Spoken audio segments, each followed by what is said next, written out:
There are times when we're binding off that we just need a little extra stretch.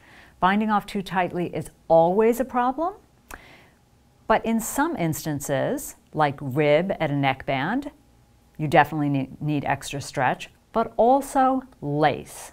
Let me show you why. Sometimes in lace, the lace actually moves the fabric, and you need a little extra space at the cast-on and at the bind-off. You can see here I just did a regular bind-off, which is fine if that fabric was going straight across.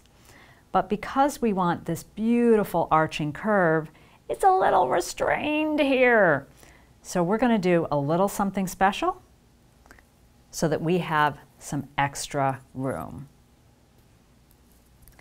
This is just a tiny variation of the traditional bind-off, but with one little extra move. So the first thing we're going to do is bind off in pattern, which means if we see a knit stitch, we're going to knit it, and here's a purl stitch, which means we're going to purl it. But I'm not going to take it off the needle. Instead, I'm going to kind of hang on to it.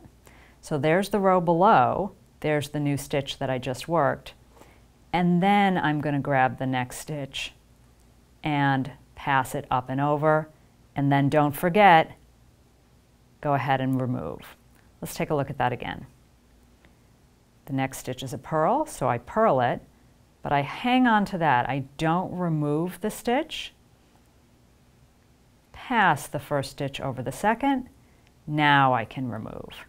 Let's take a look at another knit stitch, and then we'll take a look at it for throwing. Knit the next stitch, hang on to it, and this is where it always feels like a knit front and back loop to me, because that pivot around. Grab that stitch, pass it on over, and again, don't remove it, pass it on over. And it's the same thing if you're throwing. Knit the next stitch,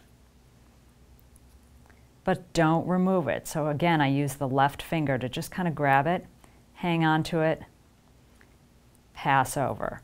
And you can also see that in addition to using my left finger to grab onto this, when I insert the tip of the left needle into the front loop, I use my thumb and my forefinger to pull down on the fabric.